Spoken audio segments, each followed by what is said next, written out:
Yo, Pak Bro and Busis, semuanya lancar kan? Kita melipir sebentar ke belahan bumi lain yuk. Bern adalah ibu kota de facto negara Switzerland atau Swiss. Bern merupakan kota terbesar keempat setelah kota Zurich, Jenewa, dan Basel. Kota ini termasuk dalam kanton Jerman Swiss.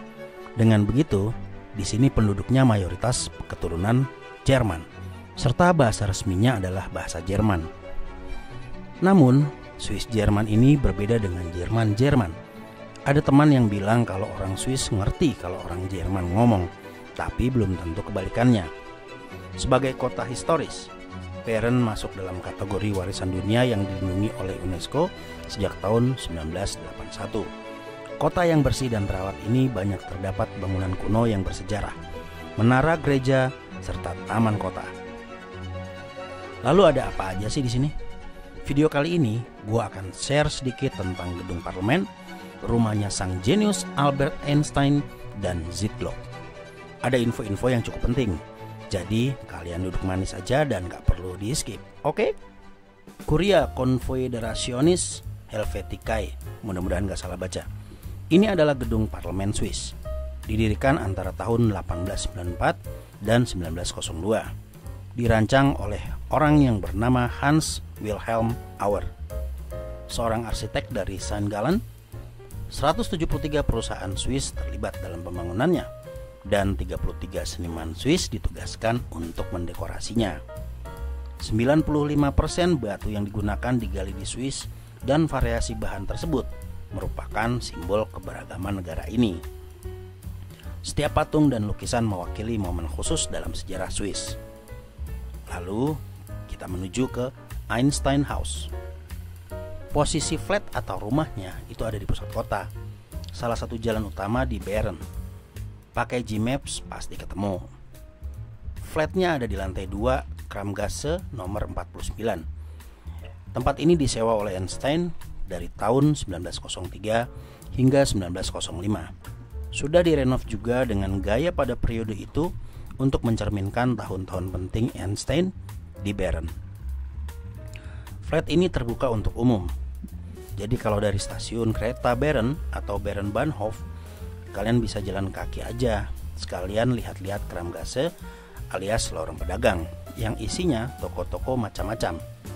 Dari jualan jam, souvenir, apotek, dan banyak lagi. Nah, kalau kalian pernah dengar teori relativitasnya Einstein, di sini tempat Einstein mengembangkan teori tersebut. Untuk tour guide-nya juga ada. Satu orang tour guide itu maksimal untuk 20 orang. Biayanya sekitar 150 Swiss franc, atau kalau dirupiahkan sekitar 2,6 juta rupiah, dengan kursnya 17.500-an ya. Perlu dicatat, untuk hari Minggu itu nggak ada tour guide-nya ya. Tapi kalian bisalah cari info-info di internet dulu sebelum kesini. Tour guide-nya bisa dalam bahasa Jerman, Inggris, Prancis, Itali, Rusia, dan juga Korea.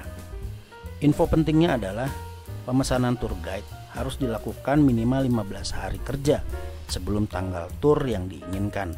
Ingat ya, 15 hari kerja, bukan 15 hari kalender. Dan kalau tanggalnya sudah dikonfirmasi, sifatnya mengikat. Pembatalan dapat dilakukan hingga 5 hari kerja sebelum dari tanggal yang kalian pilih tanpa ada biaya apapun. Kalau dari website resminya, tahun ini ada 2 event yang tersisa. Yang pertama adalah Award of the Albert Einstein Medal 2024. Ini di musim gugur tahun 2024. Dan yang kedua adalah Einstein Lectures 2024. Ini di musim dingin 2024. Oh ya, untuk kalian yang mau kesini dibiasakan selalu untuk cek online. Kultur di Eropa agak berbeda dengan urusan yang kayak ginian. Mereka terkesan memang lebih teratur dengan konsep reservasi alias pesan tempat sebelum datang. Jadi buat teman-teman yang suka go show, tolong dicatat hal ini baik-baik. Untuk info lanjutan bisa cek web ini ya. Nggak jauh dari Einstein House, kita bisa kunjungi Zitglocke, menara jam yang masuk dalam situs warisan dunia UNESCO. Sebelumnya, menara jam ini merupakan menara pengawas yang beralih fungsi menjadi penjara hingga menjadi menara pengawas kebakaran. Sayangnya pada tahun 1405 terjadi kebakaran hebat yang mengubah fungsi menara tersebut. Pasca kebakaran, menara kembali dibangun dan menjadi menara jam yang dikenal dengan sebutan Zitglock sampai sekarang. Jadi di Zitglock ini ada mekanisme jam yang dibangun oleh orang yang bernama Caspar Brunner dari tahun 1527 sampai 1530. Jam ini menjadi patokan dan penunjuk waktu utama di kota Bern. Daya tarik menara jam ini, ia dihiasi dengan berbagai hiasan yang unik. Jamnya raksasa dengan angka Romawi tampak di bagian atas menara.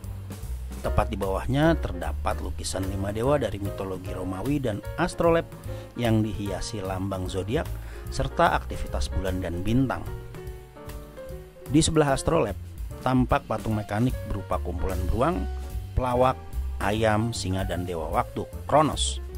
Atraksi dari patung-patung tersebut yang dinantikan turis setiap pergantian jam. Kalau diceritain detail bisa nambah durasi nih. Next time kita pretelin satu-satu ya Pak Bro and Bu Sis. Tetap semangat dan lancar usahanya. Segitu aja dulu. Ciao.